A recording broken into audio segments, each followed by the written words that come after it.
Hello there, this is Anna, Hippie Mommy, and today we're going to learn, or I'm going to teach you how to do old-fashioned pin curls. My lovely model today is my daughter. So I start off by combing the hair through getting all the rats out, and then parting it directly down the center, and then working in some Tangle Wrangler from Avon, and Curl Construct by Garnier Fructis, the Curl Construct Creation Mousse. And I just manually work that through. Don't mind our facial expressions, we are watching Torchwood. And yes, it can get a bit messy, but I don't really worry about it, especially since it's usually not gross messy. And then I run the brush through it one more time.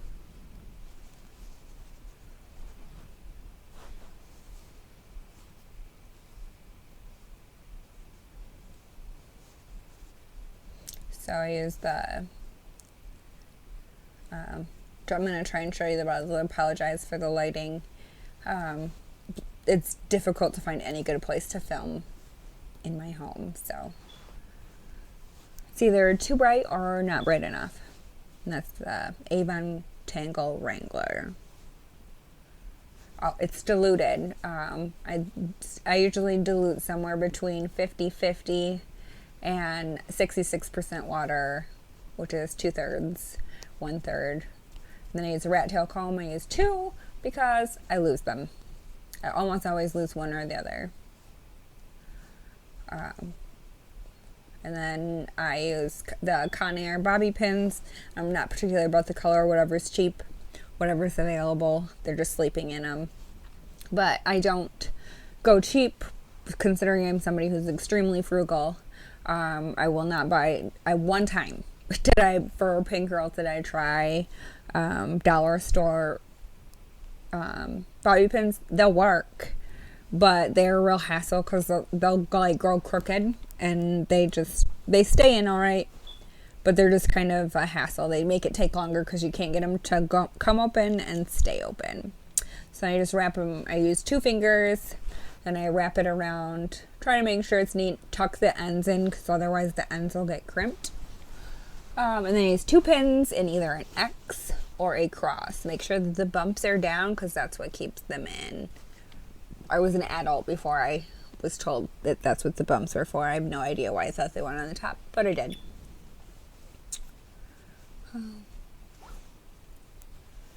But yeah, if you want bigger curls, you can do 3 fingers. I like the tighter curls because in my family our curls don't last very long. So the tighter curls mean that they are more, tend to be big waves as, gravity works on them.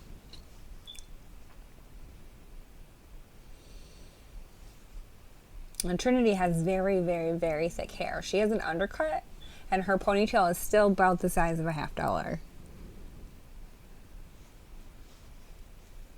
As you can see, we're watching television during this because Trinity is my kid who will fall asleep, which is kind of not fun when you're trying to do the kids' hair and they keep leaning forward and you just keep leaning further. And I'm very short, as a matter of fact. My daughter is 10, and she wears my shoes all the time. She was about a size or half a size smaller than me. She steals my clothes. And it probably won't be very long before she is actually taller than me. So, like, sitting down, we're about the same height. And actually, like, at the end of this video, when we take the curls out, you can see the difference, like, how difficult it is. I usually have to sit on my legs or on a pillow to see over her head. But I just love pin curls for myself because they're super easy. I can do them while watching television. And for my kids because they can watch TV while I do them. I don't have... excuse me. I don't have any hot irons or bulky curlers.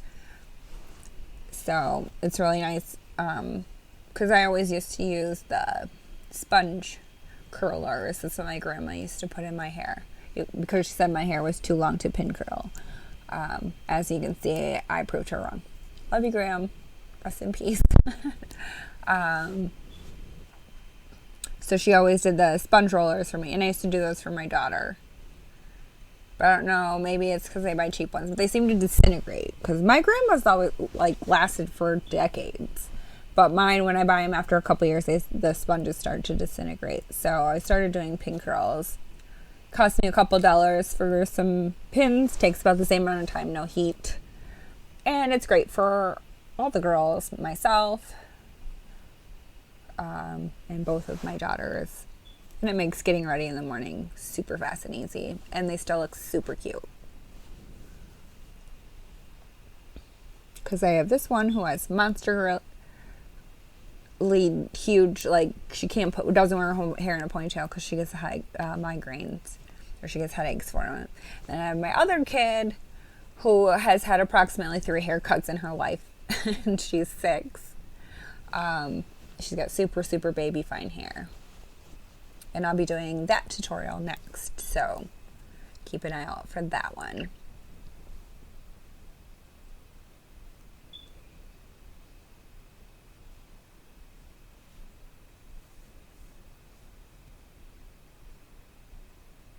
And this is where, when I'm done, this is the cupcake part. I tell my kids it's the cupcake part. But I spritz it on like whipped cream.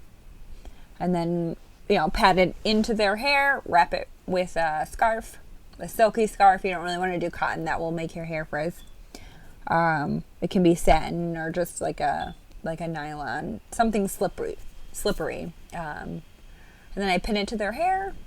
And they usually go to sleep. Like I said, they usually doesn't last the whole night through because my kids sleep on the floor, on both ends of the bed, on their faces.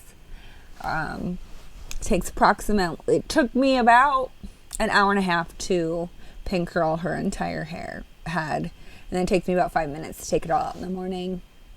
And you can brush it out. It still looks really good. And you just wrap it around your finger to kind of smooth it out a little after you brush it to get a more natural wavy look, like a beach wave.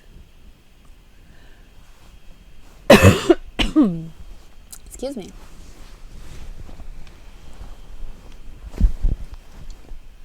So, a huge shout out to Movavi video editor and Audacity sound recorder for making this video possible and making it super easy on me to add transitions and effects and to really simply add in music and a voiceover to this video.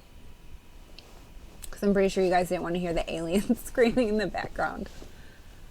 So, she ends up with this weird curl in the front because she was done. She wanted to go play. There was something interesting going on. As you can see, our cat's here in the corner. And she was just over it.